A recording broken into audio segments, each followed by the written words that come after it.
Deu a lógica na Fonte Nova e o Santos foi derrotado merecidamente pelo Bahia. O Bahia do Rogério Ceni foi amplamente superior ao Santos do Matheus Bach, um Santos desorganizado, desconcentrado e nem fisicamente bem. O Vojvoda viu de um dos camarotes da Fonte Nova que vai ter muito trabalho. O auxiliar Matheus Bach fez, depois de uma semana livre de treinamentos, o que o Kleber Xavier fazia, e o Vojvoda assume um Santos sem legado algum. Não existe nada para ser aproveitado. Em algum momento do trabalho do Kleber a gente via uma linha de 4 melhor, um sistema defensivo que vinha evoluindo. Hoje o Santos foi armado para retranca e mesmo assim não conseguiu defender. Defender é a parte mais fácil do futebol. Retrancar é o caminho mais fácil. Você põe 10 atrás da linha da bola, 2 linhas de 4, encurta os espaços. O Santos nem isso conseguiu fazer. Leva o gol cedo e aí você pode falar, é mérito do Juba. Claro que é mérito, um chutaço do Juba. Mas eu estava assistindo o jogo e eu falei para a Gabi, olha o Juba. O Everton Ribeiro recebe na direita, tem um tapete vermelho para o Luciano Juba aparecer. Domina, pensa, chuta, porque o Santos é uma bagunça e não sabe nem se defender, muito menos atacar. Então a estratégia, entre aspas, do Matheus Bach acaba muito rápido e o Santos precisa jogar. Ok, tá perdendo, tem que jogar. E não consegue jogar, não consegue criar. São chutes de fora da área sem critério algum. O Santos não cria chance nenhuma, o Santos não sabe sair jogando a defesa, o Santos é um nada em campo. Um nada. A gente não assiste treinamentos, eu digo setoristas, há meses. A gente assistiu um treino do Kleber Xavier. Eu não sei o que é feito lá, mas o Santos elogia o trabalho do Matheus Bach. Diz que ele ficou por méritos. Que mérito? Em campo a gente não vê nenhum. A substituição que ele fez aos 10 minutos do segundo tempo é horrível. Era óbvio que o Santos tinha que mexer no intervalo, e não mexe. Mesma coisa de Santos e Vasco. Mesma coisa de Santos e Vasco. Primeiro tempo horroroso e não mexe. Aos 10 minutos do segundo tempo resolve mexer. Quem sai? O Gabriel Bom Tempo. O Bom Tempo fez um jogo bom? Não. Mas era quem tentava. E mais uma vez escalado no lugar errado. Porque se existe algum legado no trabalho do Caixinha, foi a utilização do Gabriel Bom Tempo. O Caixinha aperfeiçoou um Bom Tempo de camisa 8, que ele não vinha sendo mais na base. Ele já jogou assim, mas ele era um ponta na base. O Caixinha acha o Bom Tempo como camisa 8. Se tem algum legado no trabalho do Caixinha, foi esse. No trabalho do Kleber Xavier não existe nenhum. E aí você escala o Bom Tempo como ponta pela direita e tira ele primeiro e mantém o Schmidt e o Rincon. O que Schmidt e Rincon fizeram para justificar?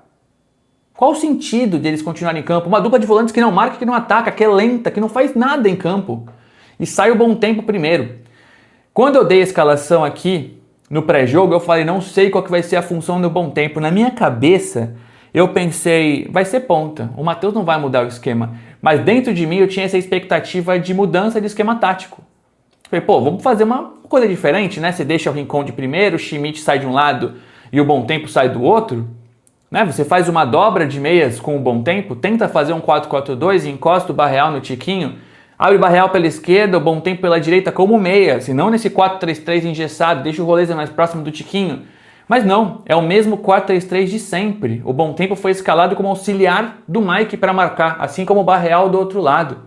Faz sentido entrar Escobar na vaga do Souza? O que o Escobar ganhou em relação ao Souza? O Souza fez várias partidas seguidas. Num 6-0 você escolhe o Souza para tirar, porque é mais jovem. Aí a primeira substituição é o Bom Tempo, porque é mais jovem. Isso tudo de um técnico jovem, que é o Matheus Bach, na primeira experiência dele.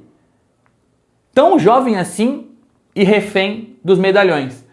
E aí o Tiquinho, que faz um jogo horroroso, de novo, não tem condição de jogar.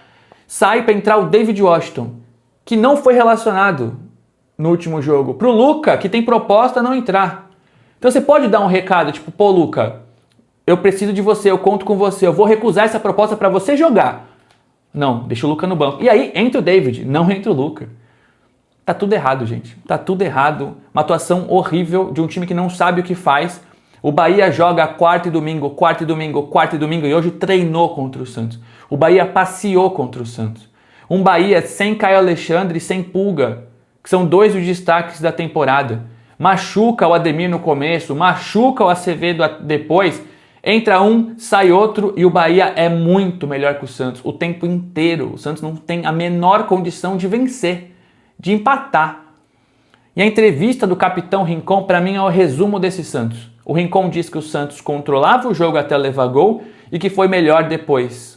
Se o capitão diz isso, se o capitão no vestiário de um intervalo, eu espero muito que ele tenha falado uma coisa para a imprensa e outra lá dentro, tá? Mas se meu capitão pensa assim, eu desisto de ganhar ou de empatar. Eu desisto, porque foi uma atuação horrível, gente. Uma atuação horrível. Uma semana livre, mais uma vez jogada fora. O Vojvoda vai ter muito trabalho. Muito trabalho. E da negociação frustrada com o Sampaoli, tem um recado muito claro ao Santos. O Santos não tem ideia do planejamento do elenco para essa temporada. O Santos errou muito. O Santos, gente, vale lembrar, até outro dia achava que o elenco estava fechado, tá? Com Mike, Arão, Igor Vinícius e Cabaleiro.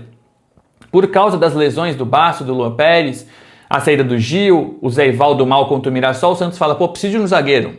Todo mundo aqui sabia, tá? Todo mundo aqui sabia. Todos. O Santos admite que precisa de um zagueiro. O Sampaoli vem e fala em 2. Nossa, tá exagerando. O Sampaoli pede de volante. Nossa, ele é maluco. O Sampaoli pede centroavante. Nossa, ele é maluco. O Sampaoli tá certo. Precisa de 4 e mais.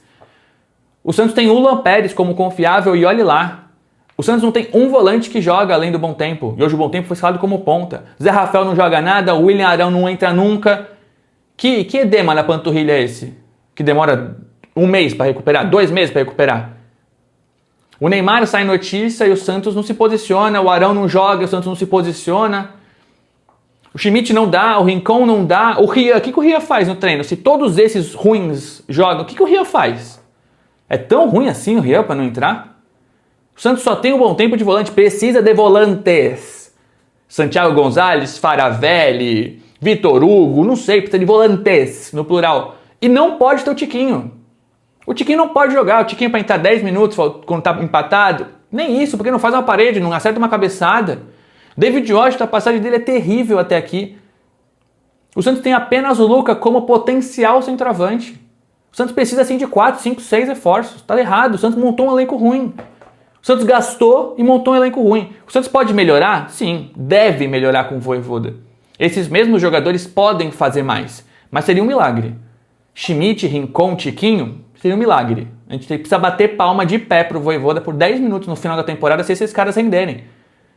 Existem problemas táticos no Santos, mas o grande problema é técnico. O Vojvoda não vai resolver. Não vai resolver. Eu não consigo ver o Tiquinho, Schmidt, Rincon jogarem mais. Não consigo ver o Escobar chegar na linha de fundo, levantar a cabeça e fazer um cruzamento direito. E eu tô vendo o Souza e o Bom Tempo saírem. Que recado existe? Por que o Bach fica se ele pensa assim? Enfim, gente, não queria me alongar muito nesse pós-jogo. Vocês sabem que ele é mais rápido. Depois eu posso falar de outros assuntos com mais calma, vendo as coletivas, olhando as estatísticas.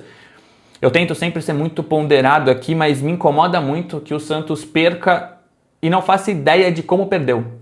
Aliás, não faço ideia de como poderia ter empatado ou perdido de menos.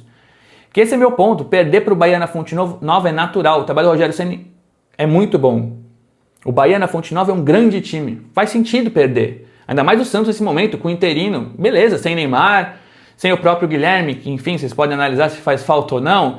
Sem Arão, sem Zé Rafael, sem Bar. Normal perder. Mas não é normal perder assim. Não é normal substituir assim. O Vojvoda vai ter muito trabalho. Ele classificou como o maior desafio da carreira. Então ele já sabe, né? Ele já sabe que é um grande problema. Mas o problema eu acho que é maior que o Vojvoda pensa. Tem muito trabalho pela frente e existe sim a necessidade de reforço. O Santos montou um elenco insuficiente, mesmo gastando muito. E dá tempo de resolver porque a janela fecha dia 2 de setembro. Na medida do possível, se eu for pedir algo, eu peço que você se inscreva no canal. Se você ainda não for inscrito e assistiu esse vídeo até o final, curta, comente, dê hype, ative as notificações e pondere se tornar membro para que você tenha acesso a mais conteúdos ou até um grupo no WhatsApp comigo. Ao longo dessa semana eu vou fazer vídeos e lives exclusivas para membros com muita informação, espero, da busca do Santos por novos reforços. Valeu, até o próximo vídeo e que depois de Santos e Fluminense eu fale aqui de uma semana de treinos bem aproveitada, que é o que o Santos não tem há muito tempo. Valeu!